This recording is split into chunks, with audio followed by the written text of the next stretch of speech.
5, 4, 3. What is up, everybody? Welcome back to Puck Rock Rangers. This is episode 17. I'm Stefan. This is Palmer. And we got a good about to talk about this week. So let's get into it.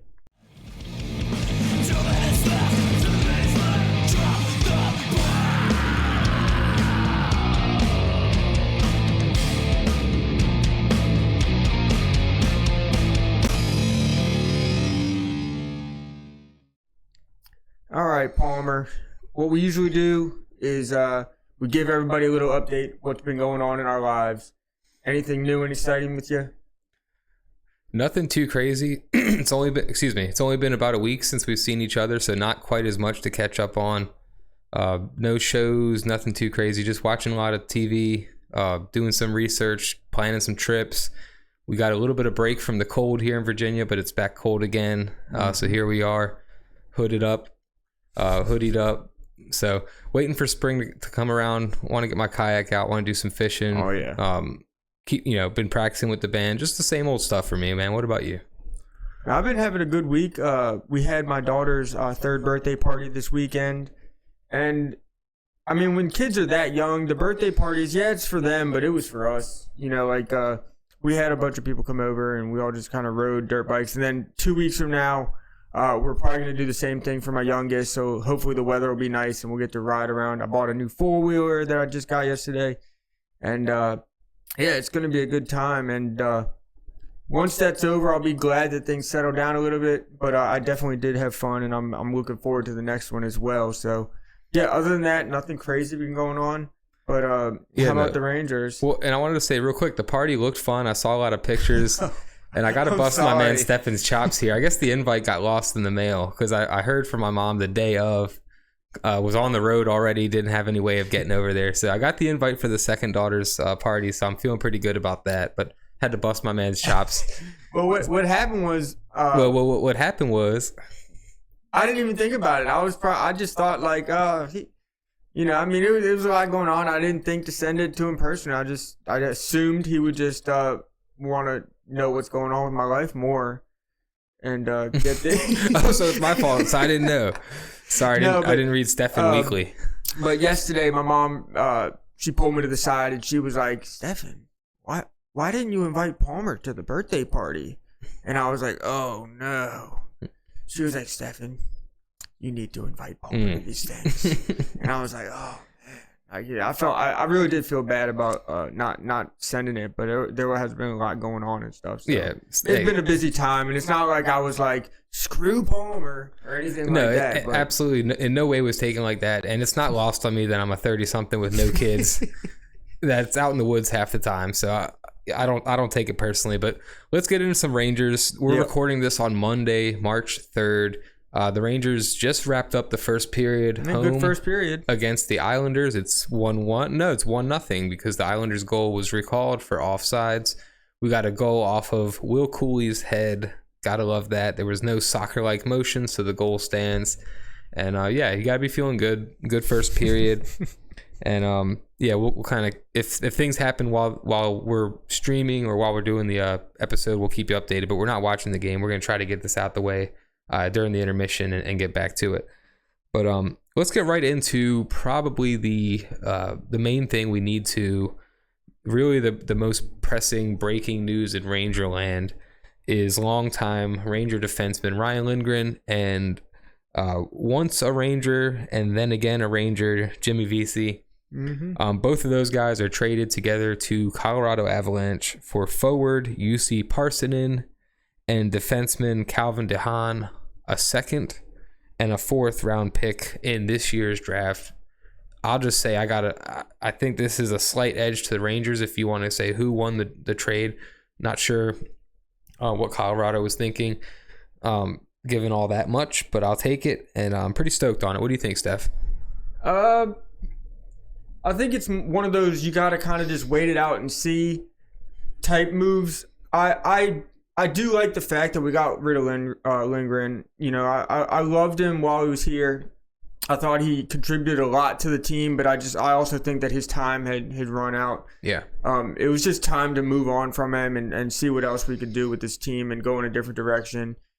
It does, and it also is pretty cool that our first game without him in the lineup, or our first game with a couple new guys, we win. We get a 4-0 shutout. I had that in my notes. Yeah, and then right now we're playing again. We're up 2-0 on the Islanders, so they seem to be playing all right without him. And I said no Lindgren, no Fox, no problem. That was my thing. Yeah. But yeah, I'd like to see how it pans out a little more.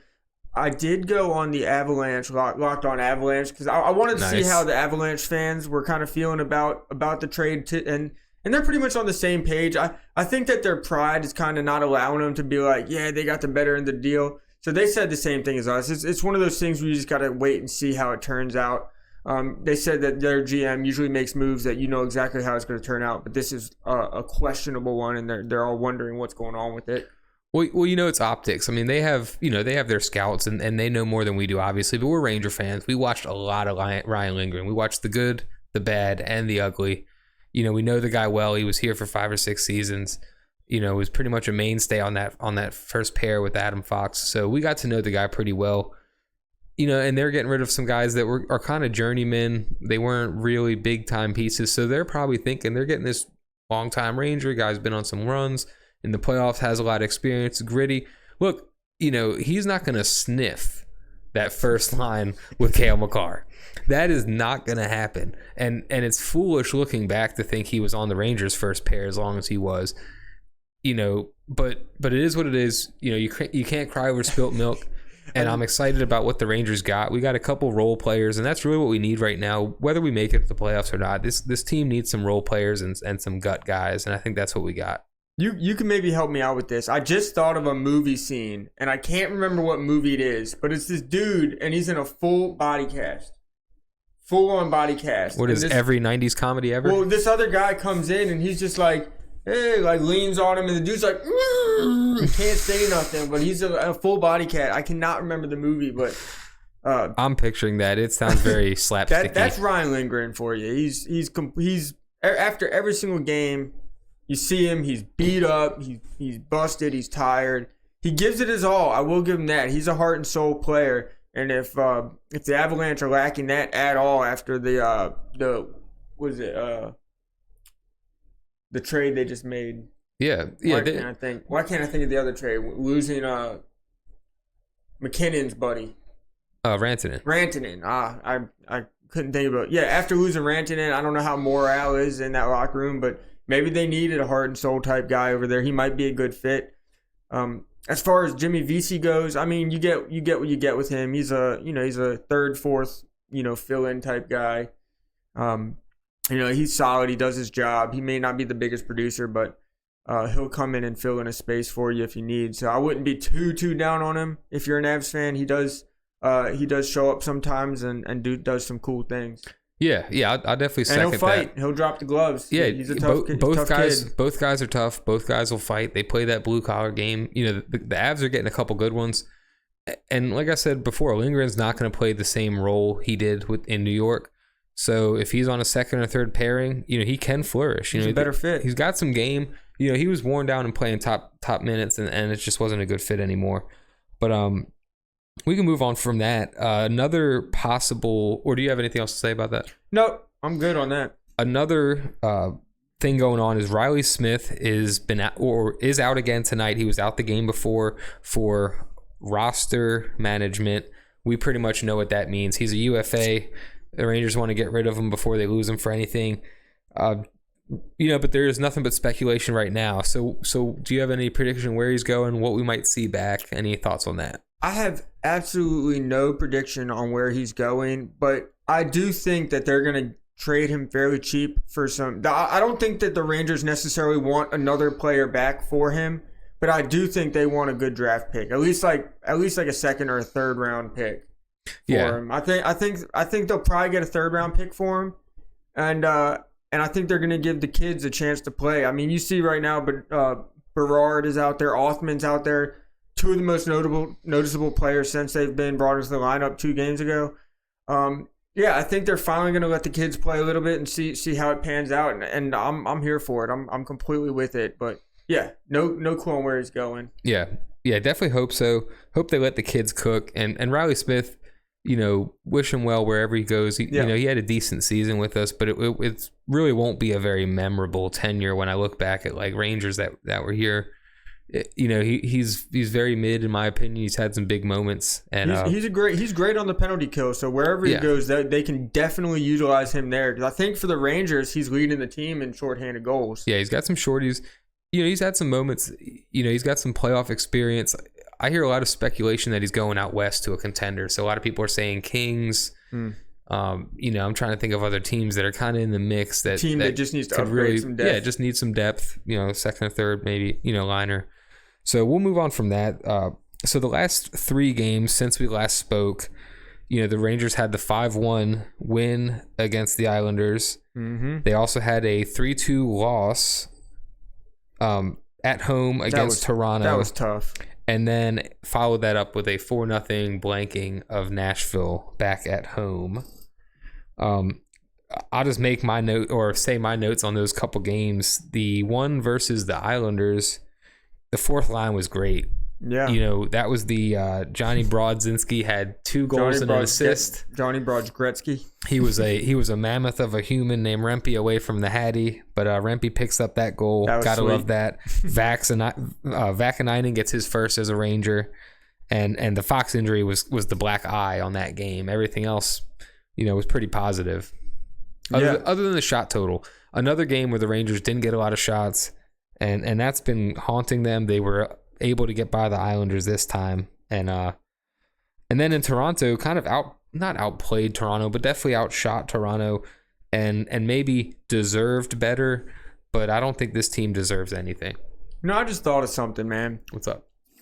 I haven't seen many people throwing shade on Matt Rempe lately.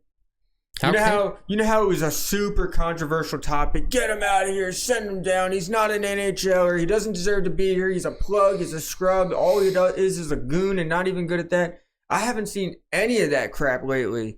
And it is a breath of fresh air because I told you so. Matt Rempe, he's not just a fighter. He did what he had to do to get a place in the lineup. And now that he's been in the lineup, he's looked good. He drives the play. He forechecks hard. He's really putting in a good effort to become a more powerful forward, and I'm here for it. And I'm loving every minute of it. Yeah, so. He's become an effective fourth liner. Yeah, he flew by a Predator defender. He undressed him. I mean, just flew by him. I was actually whooping it up at the kitchen table over that one. I was like, wow.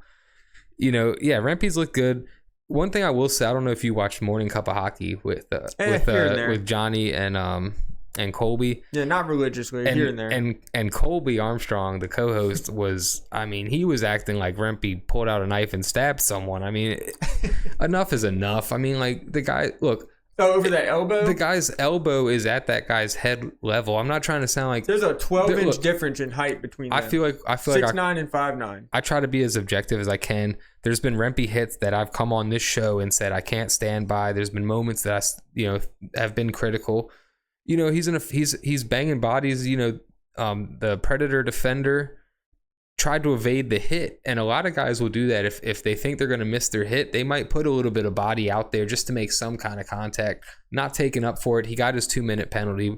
That's all it needed to be. But yeah, Colby and some others out there on Twitter acting like he shot a guy, and it's just not the case. Yeah, like give him a break. Like it's hockey. Let the kids play. Like it's not like he went out there and chicken winged the guy. He clipped him a little bit. It happens, and he's a behemoth. And this other guy is a little bit taller than is an inch or two taller than me, and I'm short. So I mean, it happens. I mean, Colby in that show is usually pretty based, and I try to watch it just about every day.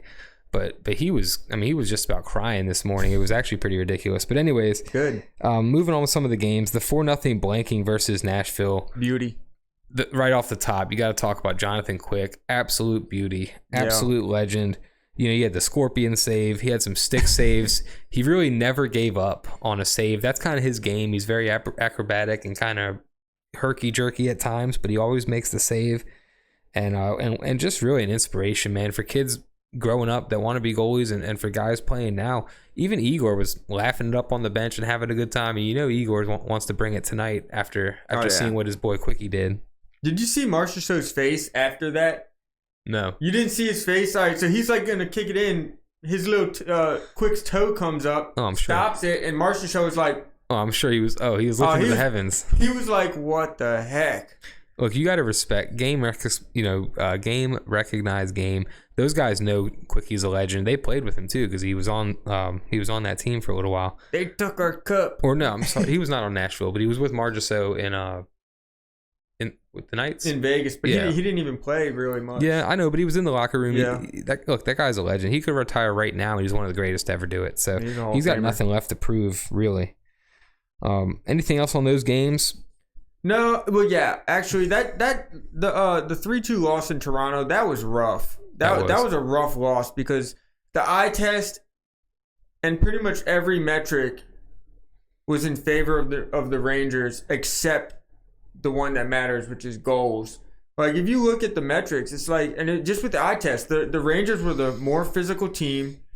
They moved the puck better. They skated better. They outshot them. They outskated them. They pretty much out-everythinged Toronto except outscore them. And, it's one of those games where it's like, yeah, you want to win so bad, but the boys gave it their all. They had the effort, and you can't be that mad after an effort like that, where like the deserve to winner meter showed that the Rangers deserved to win that game.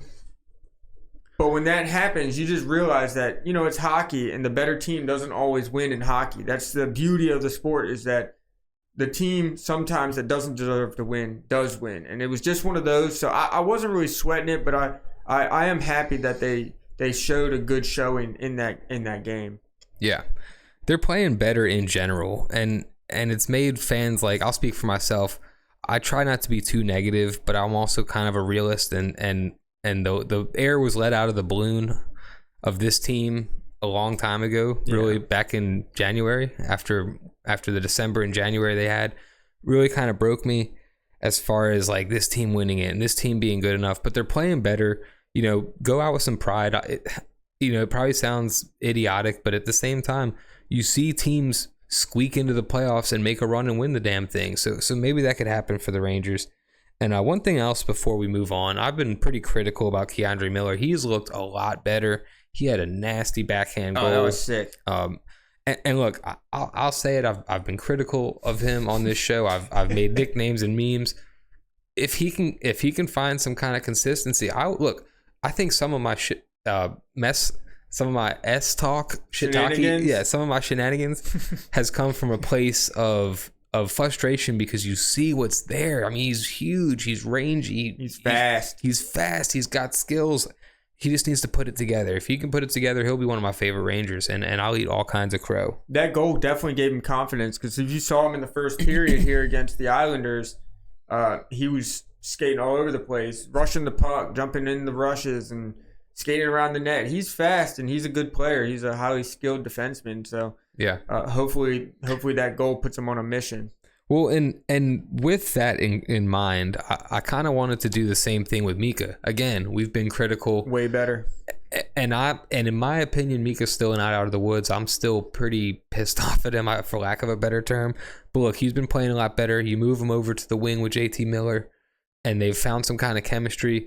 And I think it goes a long way with guys like Mika. If he knows that he's got a grinder like Miller that's going to get in guys' faces and kind of rough them up, gives him a little more room to breathe. For a while that was Kreider, but Kreider's been hurt and compromised this season, hasn't been that same player. Mm-hmm. And they really haven't gotten that out of Riley Smith. They haven't gotten that out of other people. But now he's on a line with Will Cooley and I love it. And JT Miller. He probably feels like he's got all the room in the world. He's got two guys that you would love to bring into a bar fight with you. So I'm loving that, and I think we have to give credit where credit's due. He's been really good. I don't remember the exact numbers, but he's got 10 points in 9 games, something crazy like that. He's really been good. 12 points in 10 games. Okay. I think I knew something like that. I think I just saw a stat yesterday that said that since the JT Miller trade, since the date of the JT Miller trade, Mika Zibanejad is number 1 in the league for points from that date to right now. I think he's he number is. one in the league for points. Because when I first saw that, he was like second or third, but I think he has surpassed those other guys. Look, he's been good. You know, look, it sucks to pay Mika what we're paying him for how long, and you want that money to go towards a number one center. You want more out of it. But, you know, if the cap's going up, and you hate to take concessions like this, but the cap's going up. If he can be an effective third-line center, second-line center, or a good right winger, I think you got to take that, considering the term and everything else. Yeah. So I'm happy that things are the players are starting to look that we were pulling our hair out over are finally starting to look a little better. You think Kreider's a little jealous? Think Mika might be cheating around on old Kreidzy? There's a good possibility. Yeah. He'd probably send a text message to JT Miller and be like, "Yeah, but you'll never be the best man." Or Kreider, like when he sees Mika at practice, he like makes little shitty remarks or snide remarks about JT. You think JT Miller winks at Kreider? And yeah. And Mika's like, well, I don't know. You know, he's kind of nice. He's been good to me. So I'm sure there's some kind of friction going on. In all reality, I'm sure they're all getting along fine. But yeah, JT's been really good for this team, really good for Mika, and it's kind of unlocked him. Anything else to say on that? I think, yeah, just wanted to give some credit to a couple guys we've been real hard on. And nope, and the other guys that we've been real hard on got moved. So yeah, everyone else is gone. So, so it's looking good. Yeah, it's looking good. All right, what else, man? Adam Fox left the game. We mentioned that earlier, and I think we have an Insta question. We'll get to that later. But yeah, Adam Fox left the game late against the Islanders. Unbeknownst to us at the time, that would be the last time him and Ryan Lindgren would ever play together, unless we make some kind of catastrophic, idiotic move, bringing Lindgren back. We're sending Fox to the Avalanche. Yeah. So we don't know much. You know, the NHL, the Rangers tend to be very vague with injuries. All we know, it's an upper body week to week. Unfortunately, wish we did know more.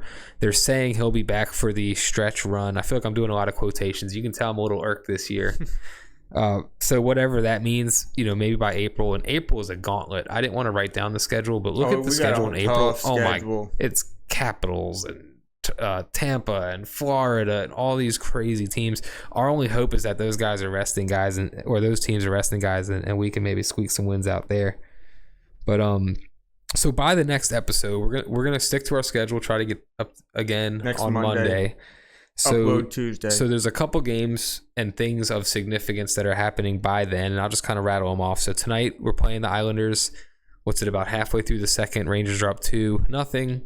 I forgot to mention the Borgen goal actually at the end of the first. Will nice. Borgen. So Rangers are up 2-0.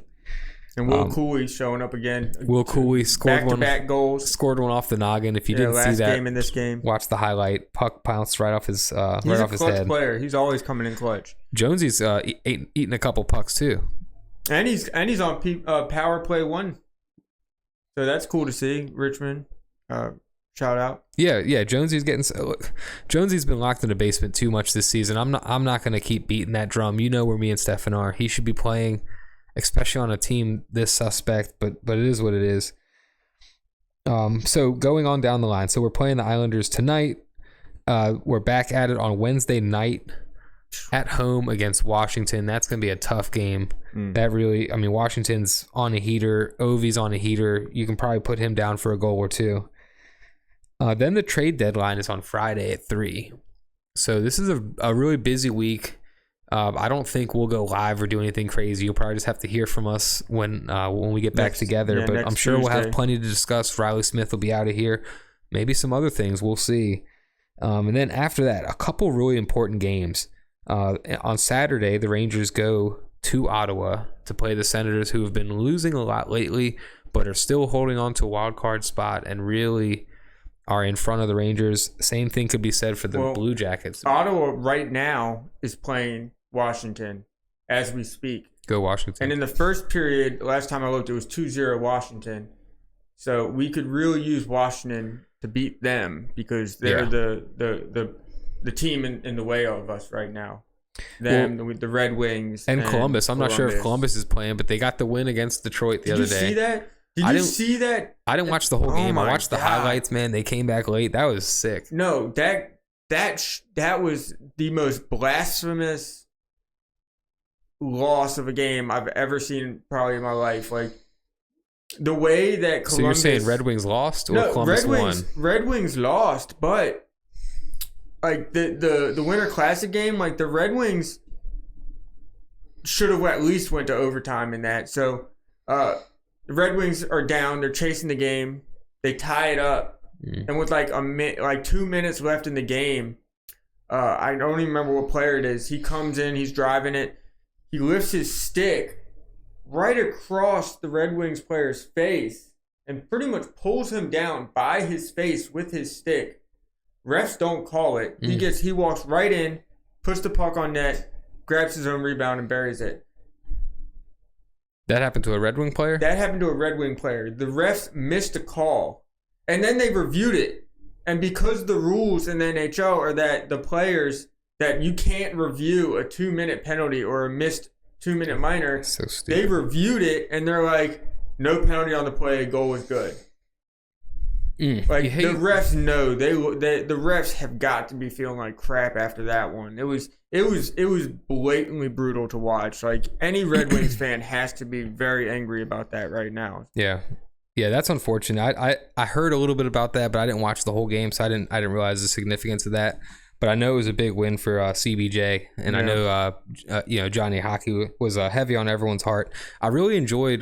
Did you see Detroit came out in all these different Goodrow jerseys? Mm-mm. Yeah, dude, you need to watch that video. Detroit players, entered. They do their arena entrances. Yeah, and all of them had different Goodrow jerseys. I mean, from Columbus ones to Boston Eagles to Team US. all the different good, and his brother too. So it was really cool. I thought that was a nice touch. So good I on like them. The Red Wings, man. I do too. Red Wings, I flocks with you. Yeah, I do too, for sure. But those games against Ottawa and Columbus definitely have implications for the Rangers if this team is going to make the playoffs. We had a couple Instagram questions. Stefan, anything you wanted to go over? No, I wanted to keep it a little bit shorter this episode, so we pretty much went over everything. Yeah, and I think I want to go through. And I think that's part of doing it here weekly. We might do some live streams and stuff like that too, but we're gonna try to stick to the schedule. So we're gonna shoot them Monday night. They should be out by Tuesday morning, Wednesday the latest if something comes up. So we'll keep that going. Before we get to the IG questions, I just wanted to say for the music heads out there, we're in talks with Heavy as the Head. They're like a hardcore band from right here in Richmond, Virginia. If you're into that kind of music, check them out. They're on all the sites, Instagram, Spotify, Bandcamp, on all the socials. Heavy as the Head out of Richmond. We're going to have them featured. It's just a matter of setting the date. So it's going to happen. Just working out the details. And for the music heads, look them up, man. Great band. Saw them a couple weeks ago. Really, really good. Sweet. And can't wait to hear from them because I know some of them might be sports heads. They're not hockey heads, so it might be fun to kind of pick on them a little bit. But that's it for what I had. Let's get into these IG questions. I think we just had a couple of them. And I will pull that up now. Just a little update. Still 2-0. Islanders can't seem to penetrate the net, so... All right, so yes, we have two questions, and we'll start with Lord Joshua 420. I love that. All right, what's up, dude? Yeah, man, blaze that shit. Hey. My mother's watching this. When is Fox due back? And I think we covered that. We don't know. They're saying in a couple weeks. The season wraps in late April, so they're saying he'll be back for the stretch, and March just started. So I would say by end of March, early April. That's what most people are saying. The NHL is super vague, so we haven't really heard anything. I mean, you don't have any inside track on that, do you? Nah, they should just Drury should use his Weibo's and LTIR him until pull the Mark Stone on him. Yeah, that'd be kind of cool. And Lord Joshua 420, maybe we'll have to get him some edibles or something to help him heal a little bit, some medicinal. I mean, it's New York. I'm sure there's no, I'm sure it's legal there, right? Yeah. I'm sure he's being medicated. Probably not. All right, and then our second question comes from good friend of the show and friend in real life, Shane Hot Stuff Heller. Oh, what's up, Hot Stuff? What's up, Hot Stuff? He asks, let me actually open this one because it's too long to read. Oh no, I don't have to. Is Othman the odd man out when Gabe Perreault comes in? And I think it depends. That depends on a lot of things. Othman has been okay. I think needs to show a little more to be a full-time guy in the lineup. But I wouldn't pull him out, frankly. And it depends on where things go. If the Rangers are on the playoff push, you might see Laviolette make some different decisions. If they don't, frankly, win out a lot of these games and doesn't look like they're going to make the offs, I think they'll let the kids cook and just see what they have in them. I think the real question is who's the odd man out when Edstrom comes back. That's a good question. When Kreider comes back, realistically, they're probably gonna take one of the young kids out of the lineup, probably Berard or Othman. But when Edstrom comes back in the lineup, who is the odd man out? Like, do you think it is going to be Othman? And I think that all just has to do with how well he plays up until these other guys get healthy. Yeah, that's a great question. I'll have to think on that before I really say anything about that Edstrom, because I hadn't considered that. But he's due to come back, I would think. I hadn't heard much, but we're getting close to kind of that timeline that he had set when he was injured. So we will see about that.